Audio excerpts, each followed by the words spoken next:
আমার হাতে রয়েছে দুনিয়ার সব থেকে বড় ঘুড়ি। হাই বেটা, এটা বড় ঘুড়ি কই, এটা ছোট ঘুড়ি।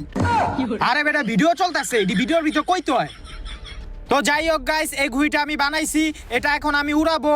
বাতাস আছে প্রচুর। তো উড়ানোর আগে এই ঘুড়িটা যে আমি কিভাবে বানাইছি এটা আগে আপনারা দেখেন। তো চলুন ঘুড়ি বানানো দেখে আসি। তো গাইস, ঘুড়ি বানানোর জন্য আমি সর্বপ্রথম একটি পলিথিনকে নিয়ে ঘুড়ির শেপে কেটে নিছি। তারপর ওই পলিথিনের উপর ট্যাপ দিয়ে পাইপগুলোকে লাগাচ্ছি, আপনারা দেখতেই পাচ্ছেন।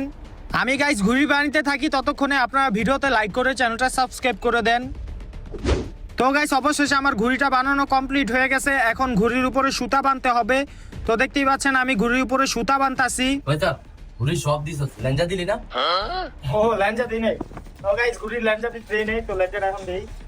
তো ঘুড়ি বানাইছি, ঘুড়ির লেজ দিতে হবে, নাইলে ঘুড়িটা সুন্দর লাগবে না, এই কারণে ঘুড়িতে ল্যাঞ্জা দিতাছি। তো গাইস দেখতে পাচ্ছেন আমার ফাইনালি ঘুড়ি বানানো কমপ্লিট। এখন ঘুড়িতে সুতা বানবো আর